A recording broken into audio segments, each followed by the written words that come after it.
Bienvenidos una vez más a este, nuestro, también vuestro espacio, el Bazar de lo Imposible. Esta noche os invitamos a conocer uno de los casos más macabros y extraños de la crónica negra de España. Un suceso que acaparó la primera página de los periódicos, conmocionó a la sociedad de la época y que a día de hoy sigue sin tener una explicación clara.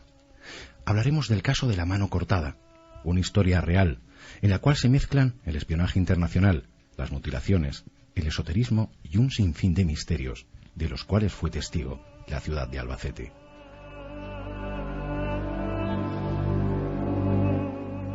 Acomódense, tomen sitio en este bazar y prepárense para ser testigos de lo imposible. Bienvenidos de nuevo. Mi nombre es José Luis Tajada. Para hablar de todo esto, tenemos esta noche a una invitada excepcional. Nuestra invitada tiene 3 hijos y nació en Albacete el 26 de junio de 1954.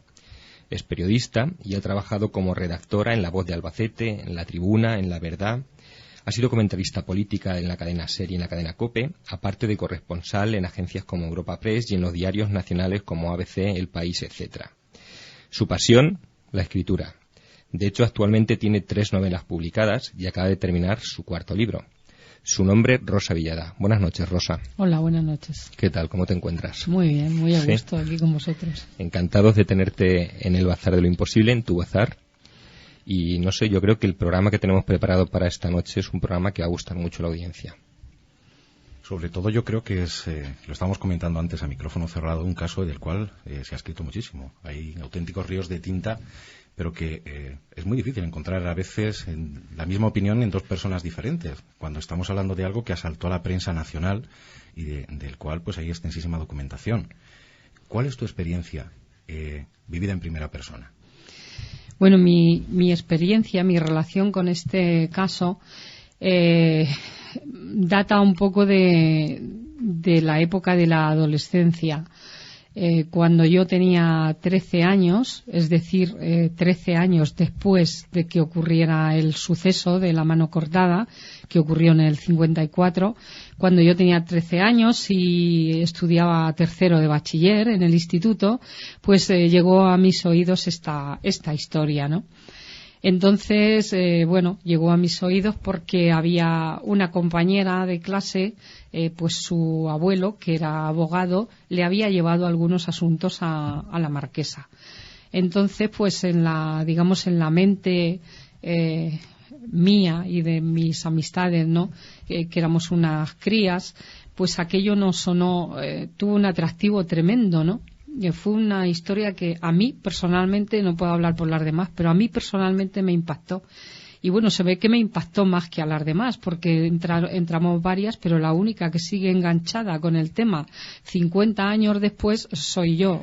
Rosa, y para la gente que nos está oyendo y a lo mejor no conoce el caso tan de cerca como tú, en esa época, ¿qué era lo que conocías tú del caso de la mano cortada? Bueno, yo lo único que conocí es que había una mujer que tenía una casa en la calle Mayor, que era una mujer que cortó la mano a su hija. Era una mujer, parece ser, excepcional. Entonces, atraídos un poco por el misterio, a mí siempre me han gustado mucho los temas esotéricos desde muy cría, pues entonces decidimos entrar a la casa. Y si entramos a la casa era, pues no sé, algo que nos parecía muy misterioso, ¿no? Entonces, localizamos la casa, la vimos, fuimos por la puerta principal, la casa estaba precintada por el juzgado, allí no había forma, eran unas portadas grandes y no había forma de entrar. Pero dando vueltas a la casa y dando vueltas, pues descubrimos una puerta pequeña que daba a lo que entonces era un callejón, donde se pasa de la calle Mayor a la placeta de San José, que ahora es una zona más amplia. Entonces era un callejón.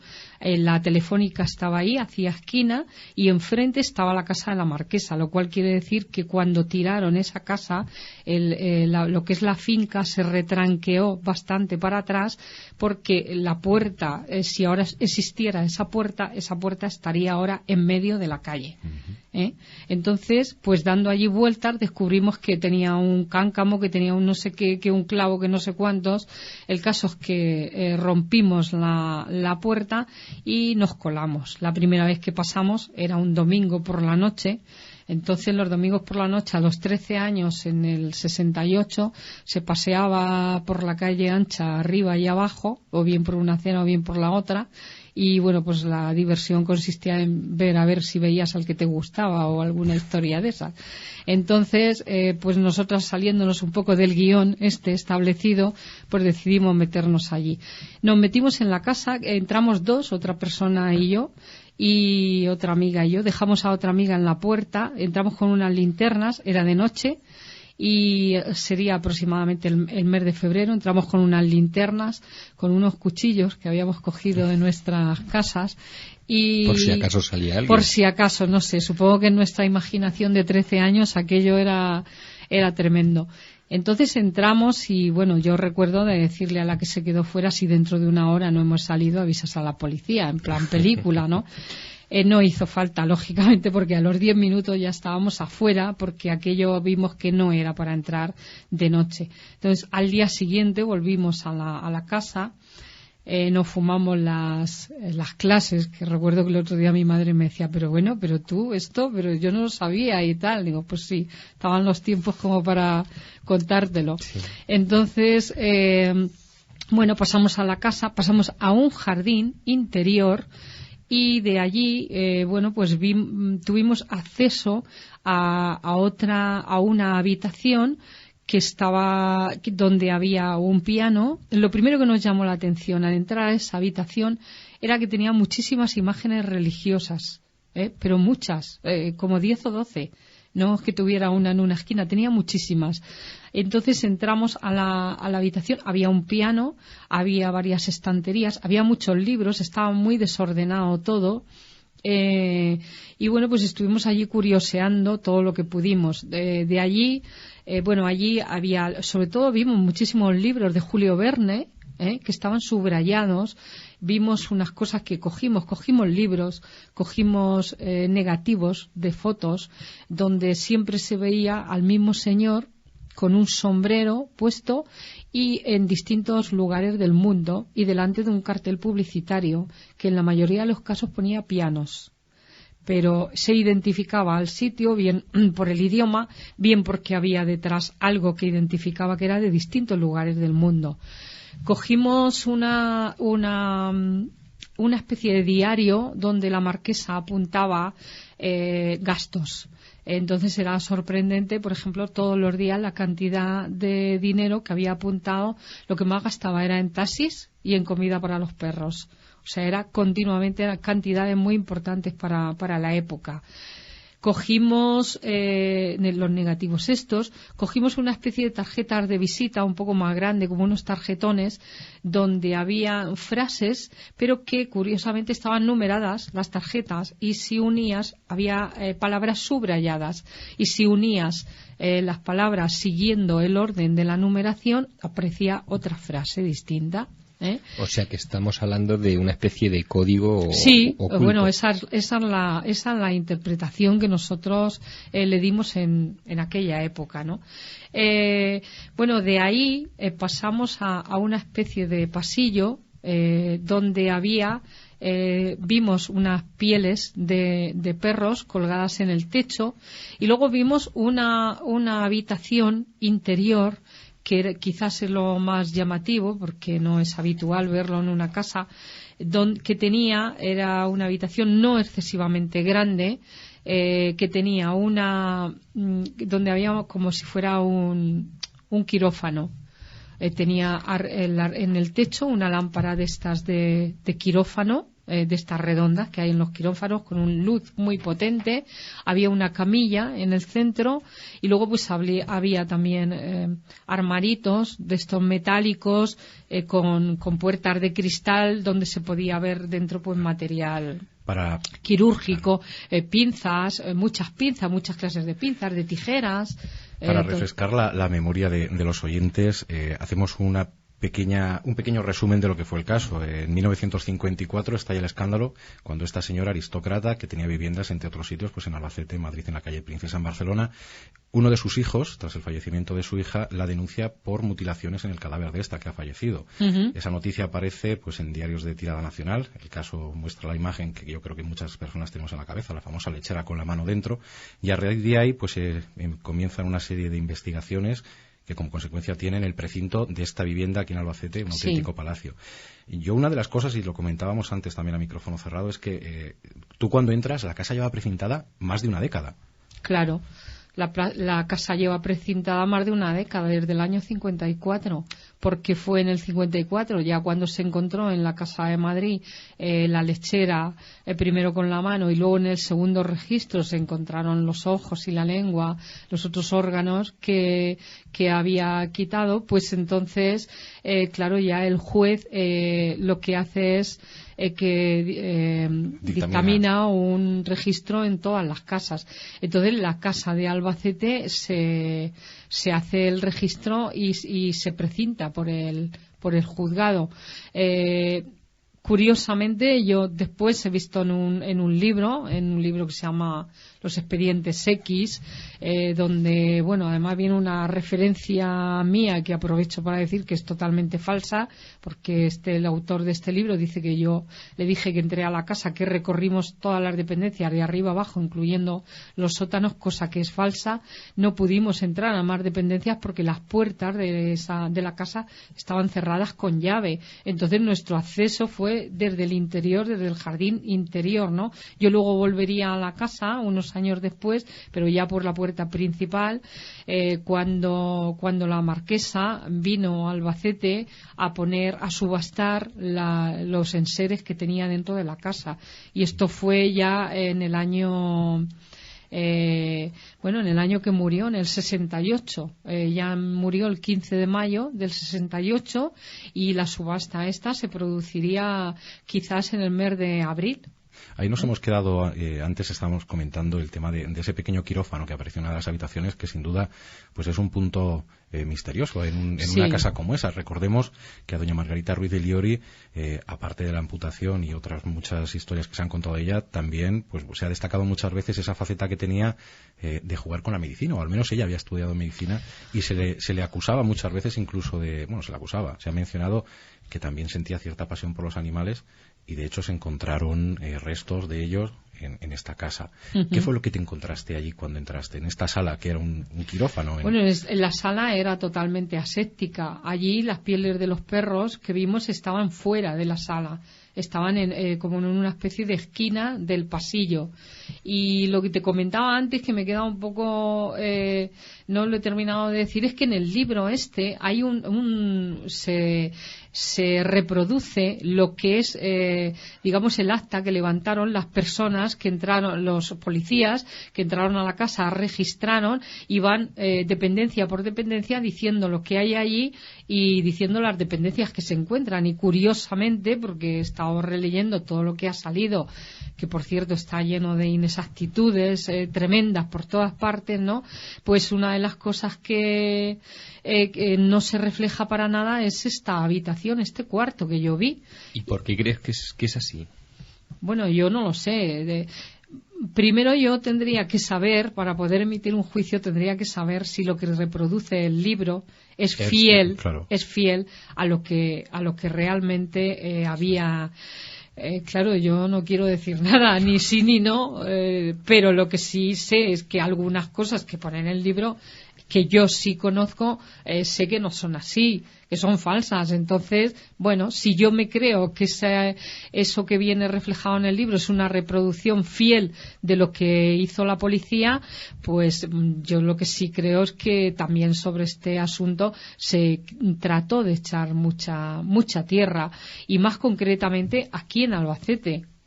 Aquí en Albacete, yo el otro día pues hablaba, por ejemplo, con Demetrio Gutiérrez Alarcón, que fue el corresponsal del caso, ¿no? Y me decía, él trabajaba en el periódico, en la Guardia de Albacete, las dificultades tremendas, que él mandaba la información al caso y el caso sí se la publicaba, pero aquí en Albacete el periódico, su periódico en el que él trabajaba, no las publicaba.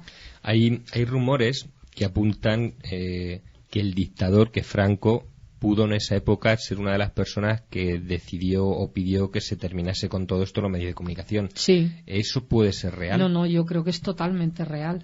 Creo que, eso es una de las cosas de las que no hay absolutamente ninguna duda. Y de hecho, pues a Margarita y a su compañero marido, porque no está claro, parece que sí se casaron, pero que anularon el matrimonio porque él estaba casado previamente y no tenía una nulidad, porque en aquel tiempo no existía el divorcio, pues realmente no les pasó nada. El juicio tardó mucho tiempo en salir, realmente al final no hubo nada, ¿no? Creo que sí, que se echó mucha tierra al asunto. Recordemos que estamos hablando de Margarita Ruiz de Liori. Margarita en los años 20 se supone que conoce a Primo de Rivera, posteriormente conoce al general Franco, que en esa época era todavía general, sí, antes de dar el golpe de Estado, y ella se jactaba de ser una de las pocas personas que tuteaban al caudillo en público. De hecho, decía que los negocios y los asuntos de Estado donde mejor se discutían eran en la alcoba. Entonces siempre se ha rumoreado que probablemente Franco fue la persona que dijo: hasta aquí hemos llegado, ya no se vuelve a comentar más de esta historia. Yo de eso no tengo ninguna duda. Perfecto. Ahora mismo estamos hablando, de las diferentes hipótesis que hay, y yo imagino que será difícil de imaginar por qué una madre puede llegar a practicar lo que hizo con su propia hija. Estamos hablando de cortarle una de las manos, sacarle los ojos, cortarle la lengua. ¿Hay alguna noción de por qué pudo suceder esto? ¿Alguna explicación de por qué pudo llegar a practicar esto? Bueno, vamos a ver. Como sabéis, son muchas las cosas que se dicen, muchas las cosas que se comentan. Realmente no sabemos. Es más, la leyenda, el mito, es muchísimo más de lo que realmente tenemos el conocimiento. Tenemos el conocimiento de los hechos. Los hechos sí, no hay ninguna duda. Le hizo esto para mí, desde mi punto de vista, por supuesto que era un ritual.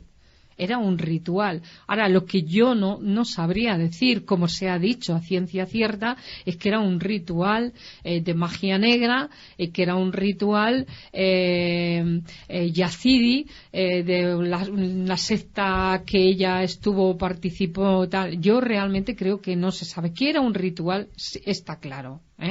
Pero yo también he oído decir que, que esta mujer sentía una especie, igual que con los hijos se llevaban mal, hasta el punto de que fue uno de los hijos, Luis, el hijo mayor, que por cierto era gemelo de Margot, que esto normalmente no se comenta, eran hermanos gemelos, ella tuvo 4 hijos, ella era su única hija, la única hembra, digamos, de su familia, y ella sí tenía una relación con Margot distinta, totalmente distinta a cómo tenía con el resto de los hijos.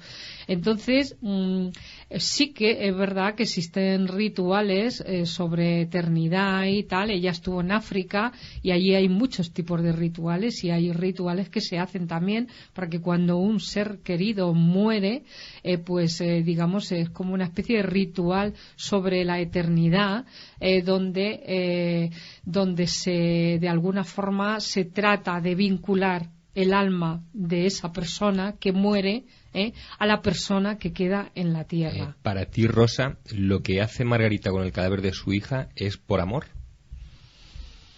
Es que habría que estar en el pellejo, habría que estar en el pellejo, ¿no?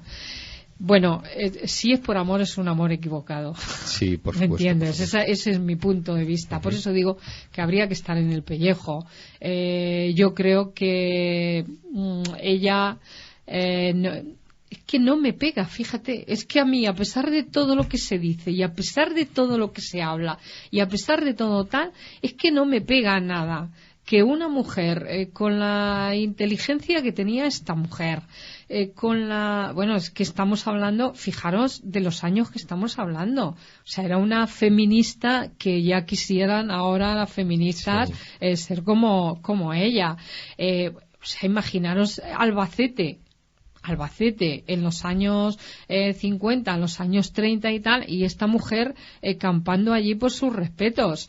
Es que no tenía nada que ver con la sociedad, era una persona que no tenía nada que ver con la media, ni a nivel español, ni a nivel albaceteño, ni nada de eso. Entonces, esta mujer, pues supongo que le tenían unas ganas desde muchos puntos de vista tremenda, porque se ponía el mundo por montera, presumía de amantes, tal, o sea, toda una serie de cosas que ahora a lo mejor las vemos como naturalidad, pero que hace tantísimos años no la veíamos.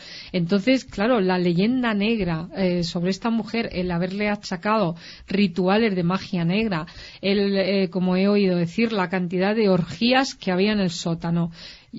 A mí me llama la atención, digo, bueno, pues sí, ¿por qué hacerla en el sótano? ¿Por qué no hacerla en el salón o en el dormitorio, pudiendo tener ahí una casa a tu disposición? ¿Por qué bajar al sótano?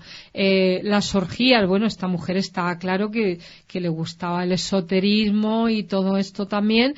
Entonces, no sé, la orgía a lo mejor podía reducirse a estar allí con la ouija y a lo mejor después a fumarse un canuto con hierba que había traído de Marruecos. Quiero decir que hay que ubicar las cosas en el contexto en el que se desarrollaron. Entonces, yo no sabría decir.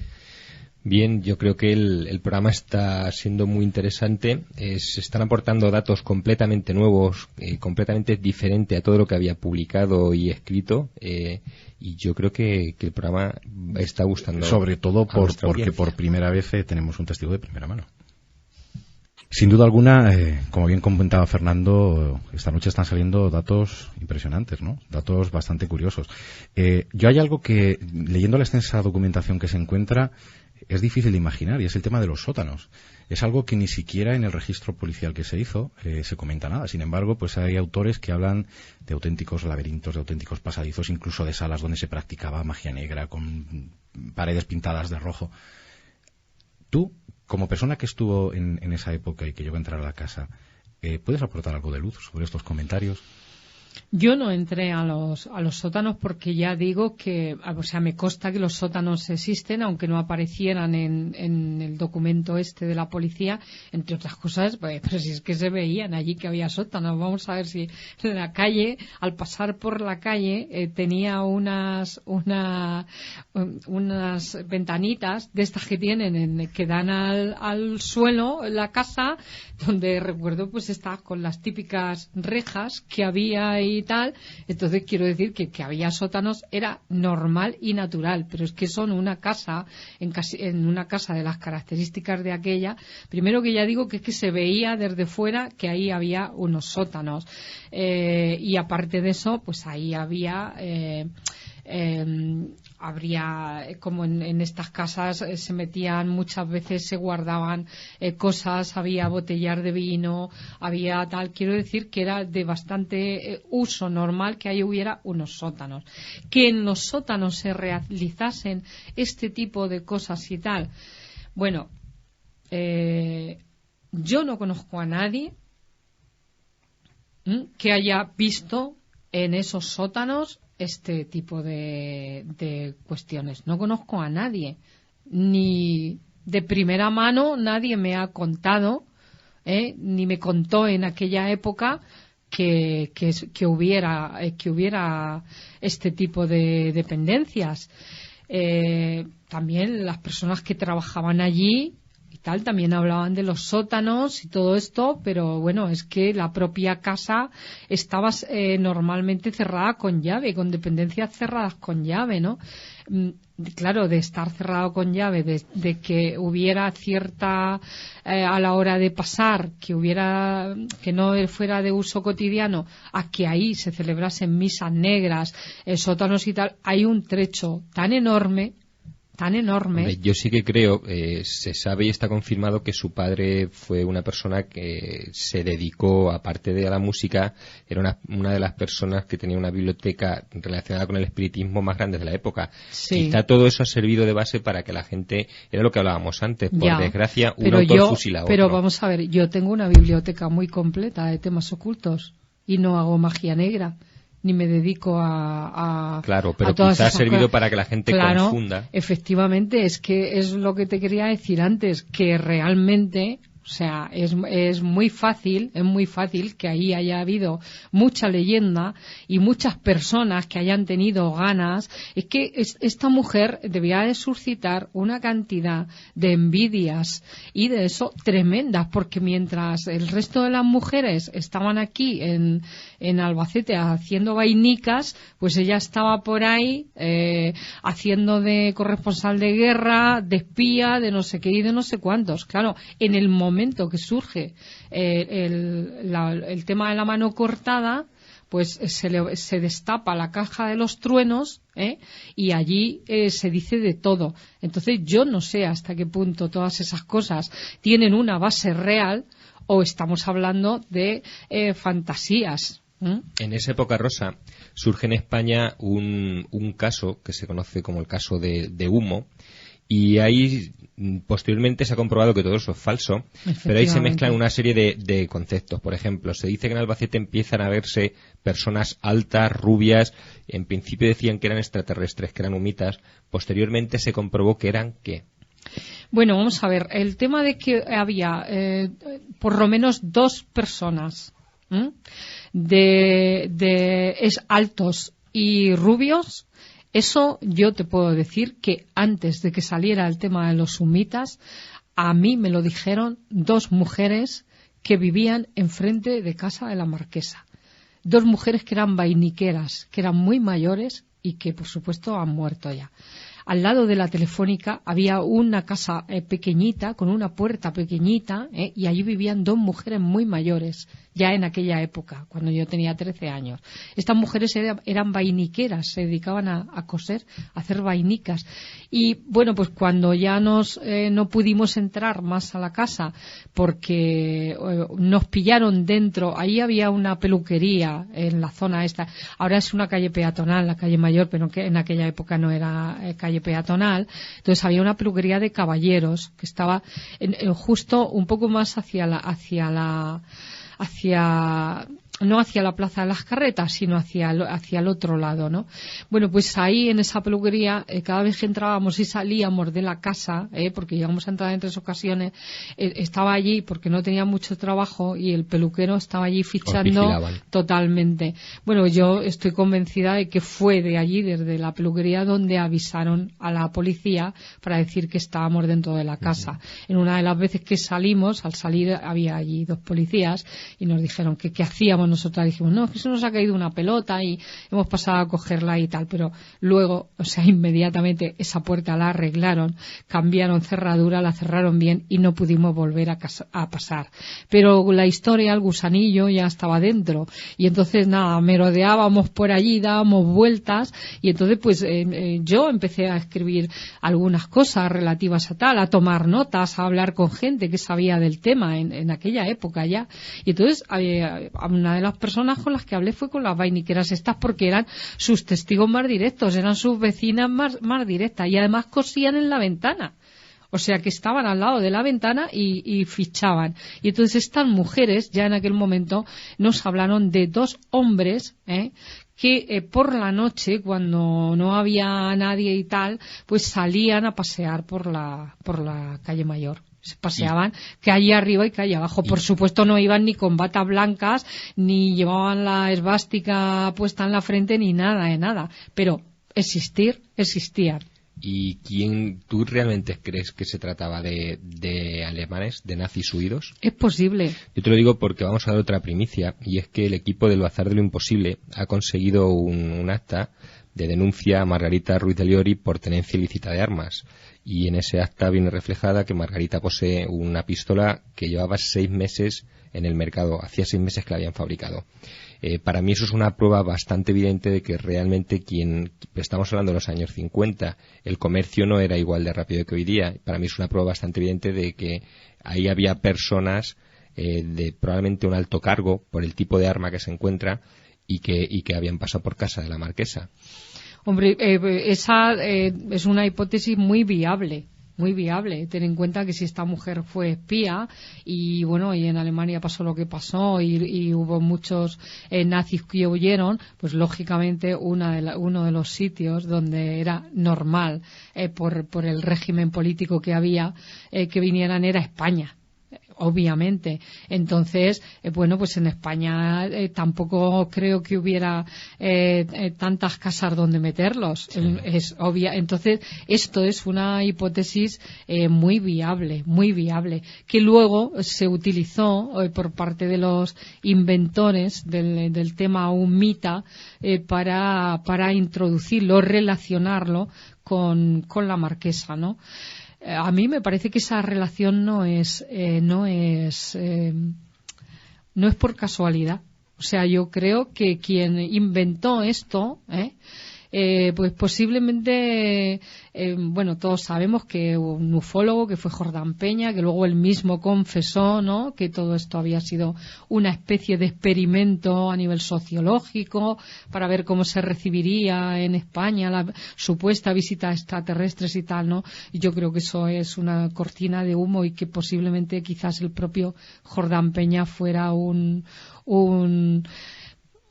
alguien utilizado para esto y que detrás se escondía, por supuesto, muchas más cosas a nivel político. Hace unos meses, Rosa, junto con nuestro compañero Antonio Luis Moyano, estuvimos en casa de Jordán Peña y él nos llegó a reconocer que durante una etapa de su vida trabajó para el gobierno de los Estados Unidos, para lo que hoy en día se conoce como CIA, y él llegó a reconocer que todo el tema de humo o parte de ello venía planteado de fuera de España, de Estados Unidos. Claro, es que es lo que te estoy diciendo, que me daba la impresión de que el propio Jordán Peña no fue el inventor para nada de la historia, sino que ahí había cosas detrás.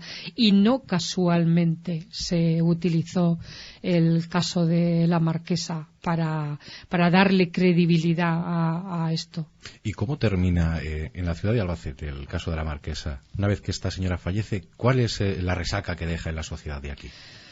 Bueno, la resaca no se ha terminado, si no, no estaríamos aquí esta noche hablando. ¿Entiendes? La resaca no se ha terminado. Yo lo que sí creo es que hay mucha confusión, como en el resto de nivel nacional hay muchísima confusión. Primero con relación a esta mujer, que yo creo que respondía a unas características excepcionales totalmente para la época, que fue muy adelantada a su tiempo, porque seguramente cosas de las que hacía pues ahora se hacen y no pasa nada, pero en aquellos momentos sí. Y yo creo que la resaca todavía no ha terminado. ¿Por qué? Es que queda por resolver el asunto clave. Es por qué le cortó la mano a su hija y la lengua en los ojos. ¿Por qué? Que era un ritual, está claro.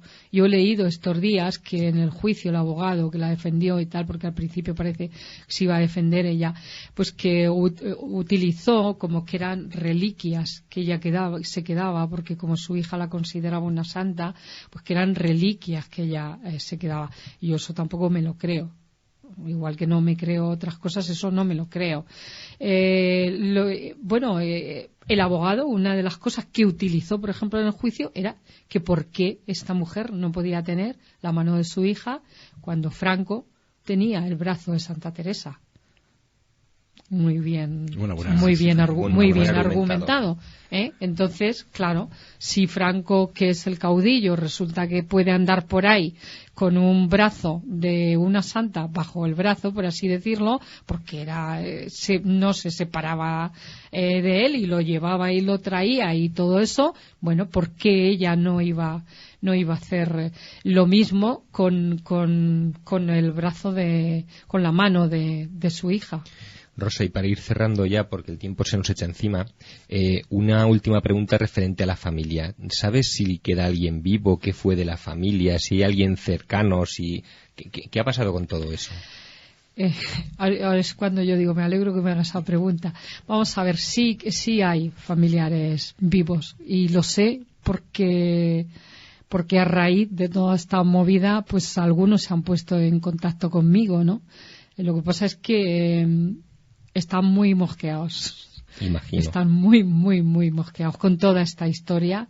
Y bueno, sí que sé, porque no sé, no quiero dar muchos detalles porque sin tener su permiso no quiero dar muchos detalles.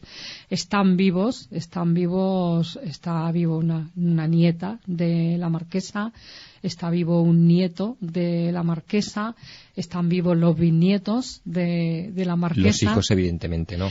Los hijos no. Pero lo que sí está claro es que hay personas que dentro de esta familia el tema este ha sido totalmente tabú. Tabú. Hay personas ahí que se han enterado ahora al ver su apellido en los medios de comunicación, al ver todo esto. Entonces, sí está claro que la leyenda negra esa de la marquesa, que estamos hablando de más de 50 años, es curioso que haya surgido otra vez y cómo afecta todavía a varias generaciones después de ella. Pues como hemos comentado al principio, Rosa actualmente tiene publicadas 3 novelas y Sí. estamos a la espera de la 4ª novela que ya has terminado. ¿Para cuándo, Rosa?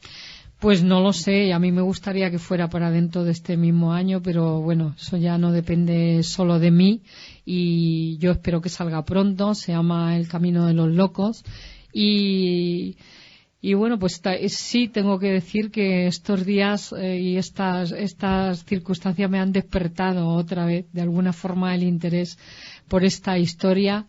Y no sería extraño que la 5ª novela tuviera algo que ver con la marquesa de Villasanti. Desde luego nos dejas ahí un buen caramelo para los que nos guste y nos interesa este tema para estar esperándolo, porque sobre todo, como comentábamos antes, es un privilegio tener a un testigo de primera mano, además que ha estado aquí. Estamos ya cansados de gente, como bien decías, que la mayoría de las veces pues inventan muchas cosas y que vienen a una ciudad de la cual desconocen el 90% del misterio, que muchas veces es lo que lo rodea, ¿no? Las personas y la gente.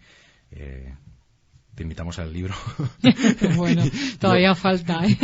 No lo dejes porque puede ser muy interesante. El bazar de lo imposible, una ventana abierta a todos los misterios.